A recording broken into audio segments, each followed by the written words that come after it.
You've heard the contention before, but there are people who believe that the moon landings and the Apollo missions were not all they were cracked up to be. We've heard a lot of different versions of this story, and tonight Marcus Allen is going to present his version. We appreciate Marcus joining us on the program. Marcus, welcome to Beyond Reality Radio. Hello, JV. Very nice to be here. Thank you for inviting me. So the first thing, this is the first time you've been on our program, so I guess the best place to start is tell us a little bit about yourself. How'd you get started in all of this?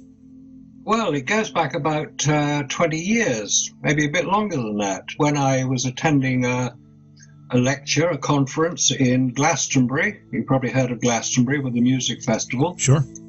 But there are also lots of other things that go on in Glastonbury. One of them is a series of lectures in which actually it was an American presenter who was talking about something quite different, but he happened to mention the Apollo moon landings. And he said, well, you've all seen the photographs. I say this was about 20 years ago. That's all you could see then were the photographs. And he said, well, of course they're fake, you know that, don't you? And I thought, what a stupid thing to say. Now, I was trained as a photographer in London back in the 1960s, and I'd used the equipment which I discovered subsequently that was used on the Apollo missions, the Hasselblad cameras, and I knew what the films could do or could not do. So I thought, well, I'll have a look at these pictures and just see if he's got a point. So I had a look at them, and the only way I could find the Apollo photographs was in books at the time, and I went to an astronomy show in London and got a series of postcards which showed some of the more well-known Apollo images, and I had a look at them, and I thought, oh, I see what he means. I can see that there's a certain amount of anomaly going on here, because I'd read quite a bit about the Apollo programs. I'm old enough to have been around when they actually happened. I know exactly what I was doing. I was looking out the window at 3:30 in the morning in London, where I was at the time, and looked at the moon and waved, but I didn't get any wave back. So I was familiar with what was going on. I was familiar with the equipment, and I started looking into it. And the more I looked into it, the more I found anomalies and inconsistencies and unexplained details. And from then on, I started doing public presentations on the subject, which were quite well received, by most people who hadn't really heard of this subject before. And they were interested to find out if they had been misled, possibly. Now, having started to look at it, I got into much more detail and started to finding other people who were also examining the same area. And they were finding similar anomalies, the same ones as I was. So we decided that maybe there was something amiss. Maybe we had been misled. Maybe Apollo was the very first example of fake news. And from that day onwards, 20 odd years ago, I've been investigating it pretty well full time, looking at the photographs. Now they're all available on the internet, and one can download them and examine them and put them into various manipulation programs to see if there are any anomalies in the photographs. The more I did that, the more I found there were anomalies, such as the famous Earthrise photograph, which most people are familiar with, taken as the craft allegedly orbited the moon with the Earth in the distance. And if you manipulate the photograph, you can find out that the Earth image has been added to the photograph. It's a double exposure. I thought, well, this is a bit odd. And the more I looked at it, and the famous ones of Buzz Aldrin coming down the ladder being photographed by Neil Armstrong, and you can see all the detail in his spacesuit, but he's in the shadow of the lunar lander. And he's coming down this ladder. There's a series of 8 photographs which are available. Anybody can look them up on the NASA website, or the one I use is the Lunar and Planetary Institute website. It just happens to be I prefer the way they've set it out. And you download the photographs and look at them in sequence. Now, having been a photographer, I was used to looking at what were referred to, this is probably very 20th century, contact sheets. I don't know if you remember contact sheets. Sure, yeah, it was a bunch of smaller images. That's right. It's the images of the actual negatives. These are films, don't forget. We're not talking digital images here. We're talking films, photographic films. And if you look at the photographs in sequence, you can normally tell from looking at a contact sheet what a photographer is actually attempting to do, how he's building up to get the photograph which he subsequently uses. And I looked at these photographs, the 8 images of Buzz Aldrin coming down the ladder of the Eagle, the Apollo 11 lander, July the 20th, 1969. And there's 8 sequence, and there's 2 of him coming out at the top of the ladder, and then Neil Armstrong obviously gets bored watching him, takes a photograph of the rubbish bag under the lander and one of the foot pads of the lander.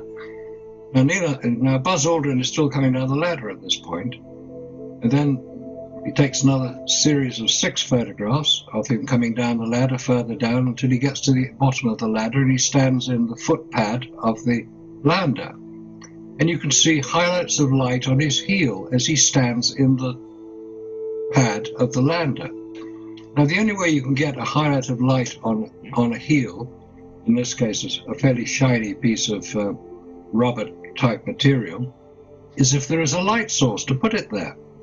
But there's no light source carried on Apollo. So there we have a major anomaly. Now, I know that a very large company called NVIDIA have done their analysis of this particular sequence of images and have come to a conclusion that it was perfectly possible to photograph it that way because of the reflectivity of the lunar surface, which throw enough light to illuminate Buzz Aldrin coming down the ladder, who's actually in shadow. And then you start looking into that, and you find out that they've actually manipulated it so that it comes out like that, because the surface reflectivity of the moon is 8%, i.e. 8% of the light that hits it is reflected from it. It's similar to a road surface. That has a similar level of reflectivity as the moon does. But if you up the reflectivity to 40%, which is what appears to have happened with the NVIDIA film, you'll get enough light reflected back to show the figure as it appears in the photographs. So it's been manipulated. And they actually proved that it had been manipulated by doing this particular sequence. Anyway, I carried on investigating because there's more than just the Apollo 11 mission. That was the first one that landed. There were 2 before that, which didn't land on the moon, Apollo 8 and Apollo 10. Apollo 9 was in Earth orbit, so that was testing some equipment. Then you start looking at the rocket itself, the Saturn V rocket, that whacking great piece of kit, 363 feet high, weighed about 3,000 tons, we're told, and it was able to launch 130 tons into lunar orbit. And then of that, 46 tons were sent to the moon, to orbit the moon. And that included the lander and the command module and all the equipment needed to get down onto the surface and back up again. But if you examine the actual takeoff of the Saturn V rocket, it doesn't appear to be going fast enough to have reached the orbit speed it needed to do to launch into lunar orbit. And then you start looking at how the Saturn V rocket was built. It was designed by Werner von Braun, who was the head of the rocket assembly plant at Huntsville in Alabama. And you look at the engines that were used. Now, the engines that were used on the Saturn V rocket are called F1 engines, and they're the most powerful rocket engine ever built, we're told. But because they're so powerful, they're also rather unstable. And Apollo 6, which preceded, was the first launch of the Saturn V rocket, almost destroyed itself by what's called the pogo effect, where you get combustion instability, which all sounds very technical. It basically means that the amount of fuel that needs to get into the rocket engine is so great that it doesn't always burn at the same rate. And it sets up a pogo effect, jumping up and down, which basically shakes the rocket almost to destruction. And the reports indicate that on Apollo 6, if there had been astronauts on board that, given the combustion instability that occurred, they would highly unlikely have survived because of the sheer force that was involved. Anyway, from then on, it appears that the Apollo Saturn V rocket performed flawlessly because it launched 6 missions to the moon. Apollo 8 was the first one, Apollo 10, sorry, 9 missions to the moon. Apollo 10 was the second one, which didn't land. Then Apollo 11, 12, 13 was the one that didn't land either. We can come to that if you like later. 14, 15, 16, and 17. And then President Nixon, who was president at the time of the Apollo missions, cancelled the final 3 that were planned, 18, 19, and 20. And those rockets and equipment were used on the Skylab launch and also the Apollo-Soyuz link-up. You went to a presentation which presented some information that made you start questioning what the official story was, or what we had all learned or saw or assumed. Had you had any inclination prior to that there might be something amiss here? No, this was really the very first time which I'd heard that somebody mentioned the fact that maybe the Apollo missions weren't all that they were portrayed as. And that's what set me off. I'm always interested in finding out if things are correct or not. One has obviously heard about the controversy surrounding the JFK assassination, and the moon landings, I think, come into that same category. Obviously, with the internet now, it's a great deal easier to examine things and to research them and to find out information.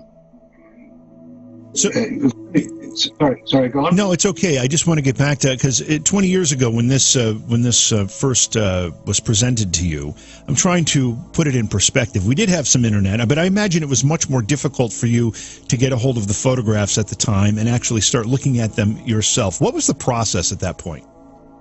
Well, it was really, as I said, I had to go out and buy a set of photographs. I couldn't download them on the internet because there was only, remember dial-up internet? Oh, yeah, sure, of course. 6K, I mean, it took forever to just write it.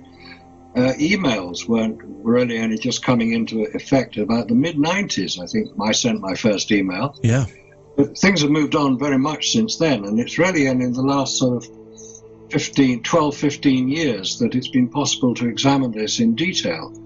And what I discovered is there are a lot of people around the world who are examining this, and specifically the Russians. Now, one of the questions I usually get asked when I do public presentations on this subject is, well, if what you say is true, Marcus, how come the Russians didn't blow the whistle or announce that there was fraud going on or something fake happening? Why didn't they do that? Because it would have been to their benefit to say so. Sure. Which is something which is very easily assumed.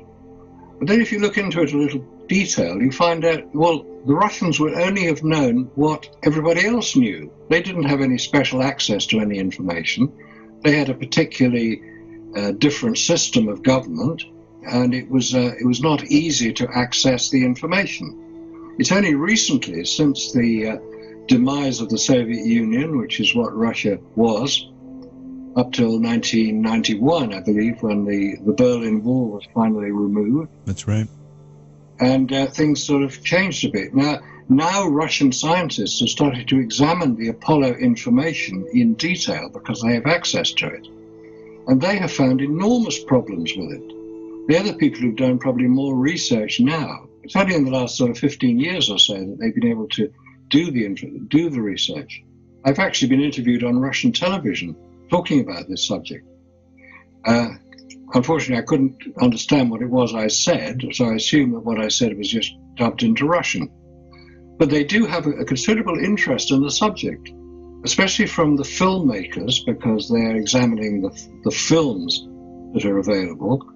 And there's one particularly interesting or quite amusing incident where some Russian filmmakers, having watched the Mythbusters program about the Apollo missions, where they claimed that they had busted all the hoax claims, the Russians decided that they would try to recreate this program, try to recreate the situation that they saw the Mythbusters had done. And they found that there appeared to be some deception involved, in that if you wear a white coat, which the Mythbusters did, or a white shirt, it will reflect enough light from the artificial light they were using to make the photograph of Aldrin coming down the ladder appear to be correct.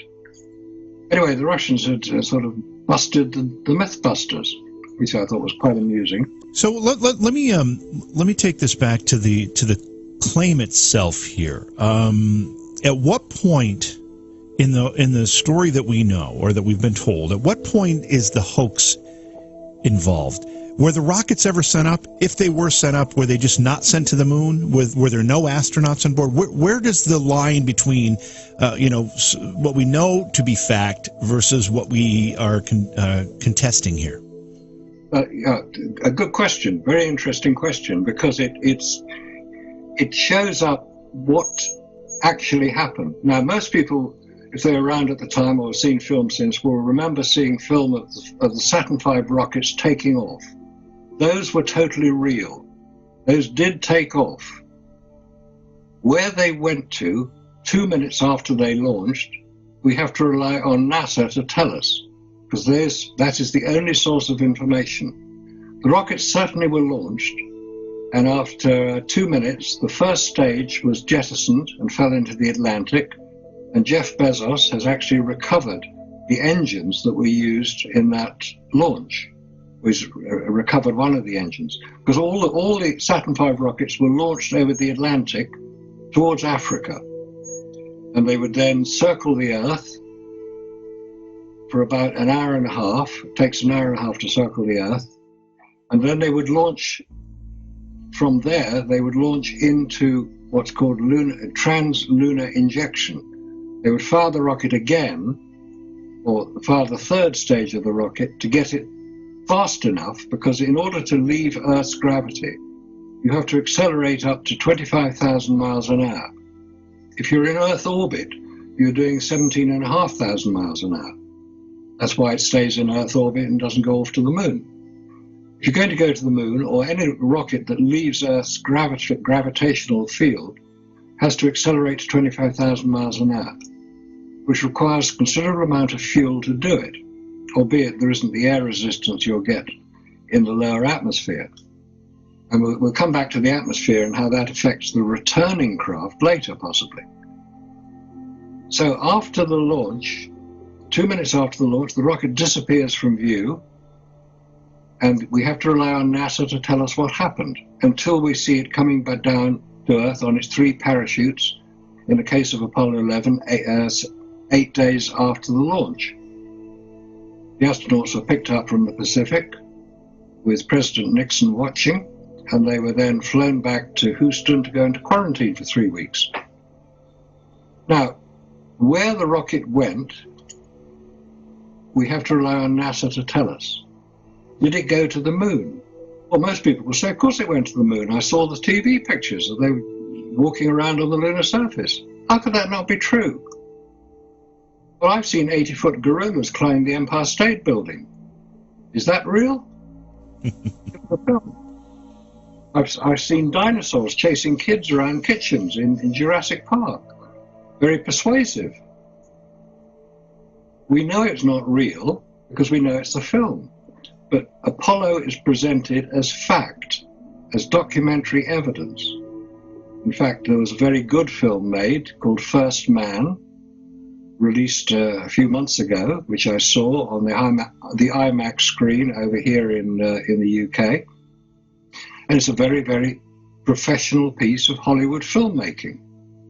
Hollywood can do an amazing amount of, not deception, because we know what we're watching.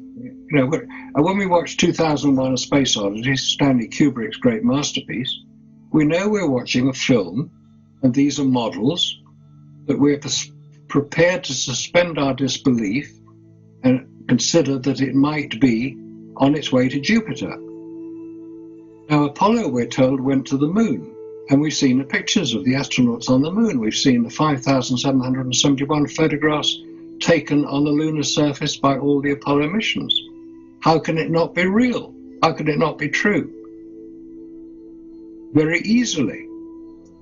If we go back a little bit to the beginning of the Apollo program, which was announced by President John Kennedy in May 1961, purely as a political statement following the orbit of the Earth by Yuri Gagarin from the Soviet Union, President Kennedy, who'd only been in office for about 4 months at that point, and he'd already had to deal with the Bay of Pigs fiasco, he had to do something to show that America were going to be, if not the leaders in space travel. We're going to land a man on the moon before the decade is out and return to the Earth. That was his challenge. Nobody at that time in America had even been into orbit. Alan Shepard had been up in the rocket and come straight back down again. It wasn't even an orbital flight. That was John Glenn about a year later.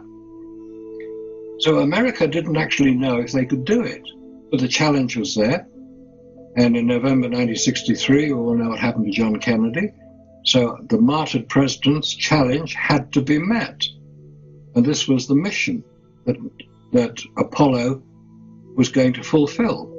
Now, 400,000 people worked on the Apollo program at the height of the activity in about 1965. They were doing the very best job they could. They were building the best rockets they could, the best landers they could, the best control centers they could, the best spacesuits. They were doing whatever they were asked to do. They didn't know of any deception. Nobody knew of any deception at that time, except possibly a few people at the head of NASA who at some point in the mid-1960s, probably around the time of the disastrous events of Apollo 1, where 3 astronauts were killed when their spacecraft, which was being tested on Earth, exploded as a result of pressurized oxygen, which was filling the spacecraft. Anybody knows that if you put oxygen under pressure and then put an ignition source in it, it's going to explode. It's called a calorific bomb. And at that point, the Apollo program was virtually stopped, but they only had another 3 years to get to the moon, from January 1967 to the end of 1969. Were they going to be able to do it? Or were they going to have a plan B, a backup? Because one of the other points, which is quite often overlooked, though it's very obvious when you think about it, that all the Apollo missions were going to be live on television. Live on television.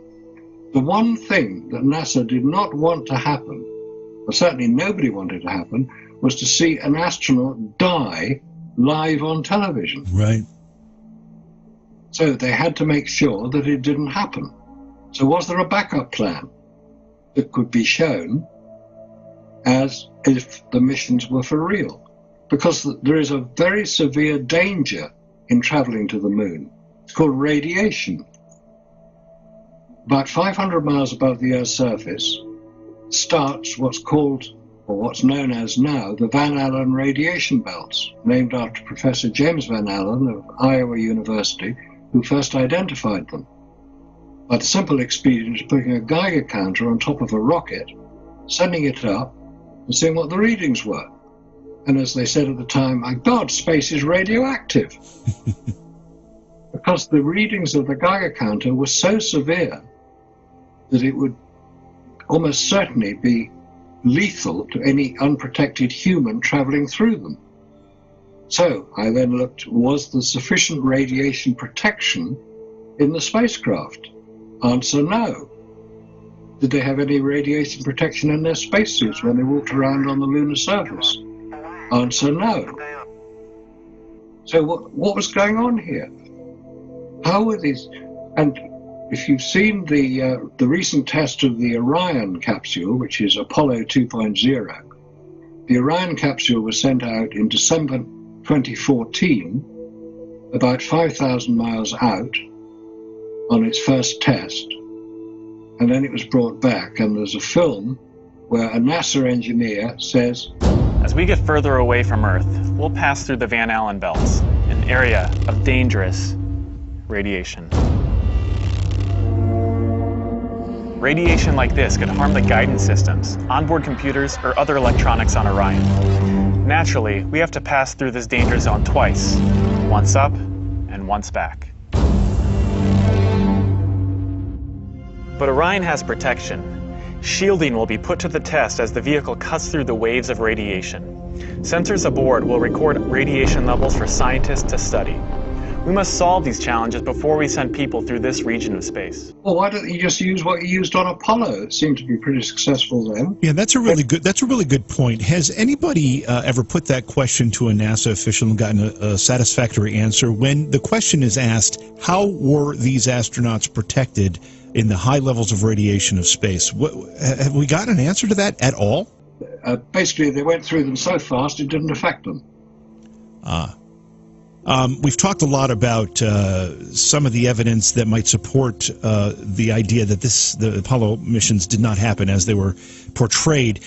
We haven't talked a lot about motivation. Let's take the next couple minutes and talk about the motivation of faking such a monumental hoax. Why would NASA or the U.S. government, or anybody for that matter, want to fake something of this magnitude? That's a very good question, and it basically needs to look at the Apollo program in the context of its time. This is the 1960s, where we have the Cold War going on between the Soviet Union and the United States. We have the Vietnam War ramping up from the mid-1960s onwards, with horrific images coming through. We have the space race going on, where the United States need to demonstrate their technical superiority. Apollo was the good news in a decade of assassinations and disaster and social unrest. The civil rights movement was also in full swing. There was a great deal of bad news. Apollo was going to be the good news, and it was, because it was successful, or it appeared to be, was presented as being successful. It was perfectly possible to recreate all the Apollo images here on Earth, and in fact that was done. All the missions were simulated. There was a lot of training took place. None of it secret. Everybody knew what was going on. In fact, there's a full-scale replica of the Sea of Tranquility where Apollo 11 landed at Cinder Lake outside Flagstaff in Arizona. You can go and see it today. There are also models made, large models. A lot of simulation, a lot of training was done. Therefore, it would be perfectly possible to film the whole thing here on Earth. And I contend that that was what was done, but presented as being shown live from the moon. Now we then have to ask the question, what power would be required to transmit a television picture live from the moon to the Earth, 240,000 miles? And most people will say, well, you just point it in the right direction and you pick it up here on Earth. There's nothing to stop the picture coming through. Well, there's 240,000 miles of space, and you do get a loss of power over that distance. You then get the atmosphere it has to travel through. It has to be collected by a big receiver, and the only one that did it for Apollo 11 was based in Australia at Honeysuckle Creek. There were 3 other receivers in California and in Spain, so that the whole thing could be recorded as it happened. But was it being recorded from the moon, or was it here on Earth and being transmitted through a very complex computer system? People really want to believe that this happened, because if they're American, as obviously many of your listeners will be, this is almost part of American culture. So how can some Brit come along and challenge it? I mean, it doesn't make sense, really, does it? Or maybe it does, because somebody outside the emotional bubble which NASA has built around the Apollo missions may well be able to look more dispassionately at it, and I hope that's what I can do. And in fact, there's been a considerable amount of research recently. There are 2 new books just been published. They're on Amazon.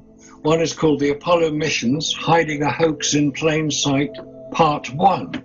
Now that's by a Canadian author called Randy Walsh, but his book is extremely interesting because he is a commercial pilot, so he knows about how to navigate across distances, which is what the Apollo missions did coming back from the moon. It's not simple as saying, well, there's the Earth, we'll just go for it, because the Earth is moving in relation to the Apollo craft in this case. So did they have the computing power to be able to navigate across 240,000 miles of space? If you're navigating an aircraft, you use radio beacons. You don't fly by following a river, or not anymore, used to back in the 1920s. You don't follow by landmarks, you follow by extremely sophisticated navigational equipment. But Apollo didn't have any of this. The computing power on Apollo was almost minuscule compared to what you carry around with a smartphone today. So there is considerable amount of doubt that it was possible to navigate from the Earth to the Moon, let alone from the Moon back to the Earth. And coming back to the Earth is actually one of the most remarkable stories of survival that I can think of. If you're coming back from the Moon, you arrive on Earth at 25,000 miles an hour, same speed you left at. It's the gravitational attraction that is accelerating you. But you've got to slow down, otherwise you're going to get toast. And the only way to slow down, because spacecraft don't have brakes, you've got to slow down by using the atmosphere, which is only 75 miles, starts 75 miles above the Earth's surface, the atmosphere itself. You've got to use the atmosphere to slow you down. By doing that, you're going to generate enormous amount of heat. So you have to have a heat shield. And a heat shield is made of material which will basically destroy itself in the heat of re-entry. Now, if you're coming back to the Earth, you've got to come back at a very, very acute angle. You can't hit the Earth head on, or you will be toast, you'll be pancaked.